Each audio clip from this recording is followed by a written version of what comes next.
Hello दोस्तों, स्वागत है आपका हमारे चैनल में। दोस्तों, भगवान भोलेनाथ कहते हैं कि इंसान के जीवन में 3 तरह से फल मिलता है। जो आज हम आपको कर्मों का फल 3 तरह से मिलता है, इसकी हिंदी कहानी सुनाने जा रहा हूँ। इस कर्मों के फल की कहानियों से आपको बहुत अच्छी बातें सीखने को मिलेगी, जिनको आप अपनी जीवन में प्रयोग करके सफलता की राह को आसानी से पा सकते हैं। यह कहानियाँ बेहद ही रोचक और मनोरंजन भरी है, जिसे पढ़कर और सुनकर आपको बहुत पसंद आएगी। अगर आप यह कहानी सुनने जा रहे हैं तो कृपया इसे पूरा जरूर सुनिएगा।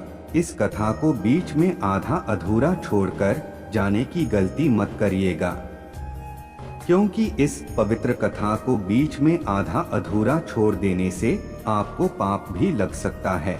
इसलिए आप इस कथा को पूरा ही अवश्य सुने, क्योंकि आप भोलेनाथ के सच्चे भक्त हो तो भोलेनाथ का अनादर ना करें। इस कथा को पूरा ही जरूर सुने। एक गांव में एक पंडित व चोर प्रतिदिन शिव मंदिर जाते थे।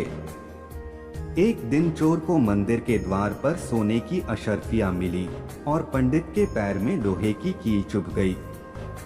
तभी भगवान शिव प्रकट हुए और दोनों को उनके कर्मों का महत्व बताते हुए समझाया कि शिव मंदिर में नित्य एक पंडित और एक चोर आते थे।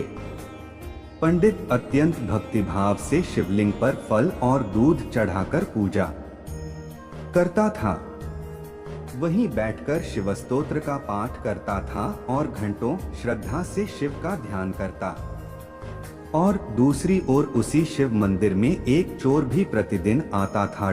वह आते ही शिवलिंग पर डंडे मारना शुरू कर देता और अपने भाग्य को कोसता हुआ भगवान को अपशब्द कहता और अपनी दुख विपदा का सारा दोष वह भगवान शिव पर मढ़ता था और उन्हें अन्यायी व पक्षपाती ठहराता था।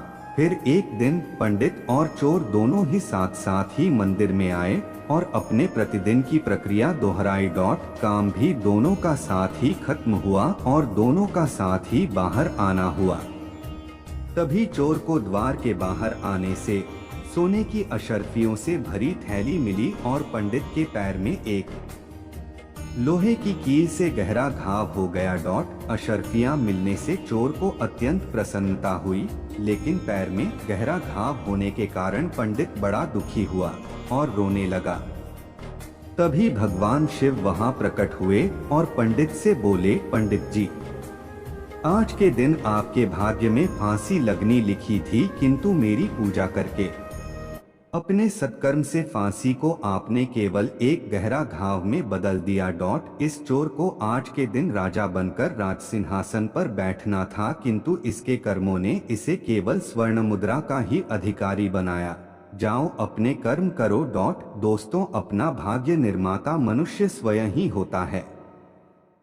यदि वह अच्छे कर्म करेगा तो सुपरिणाम के रूप में बेहतर भाग्य पाएगा और दुष्कर्मों का फल दुर्भाग्य का पात्र बनाता है। दोस्तों, आपको यह कहानी कैसी लगी कमेंट करके जरूर बताएं, और कहानी अच्छी लगी हो तो वीडियो को लाइक एंड सब्सक्राइब जरूर करना। धन्यवाद। मिलते इसी तरह की अगली कहानी की वीडियो में।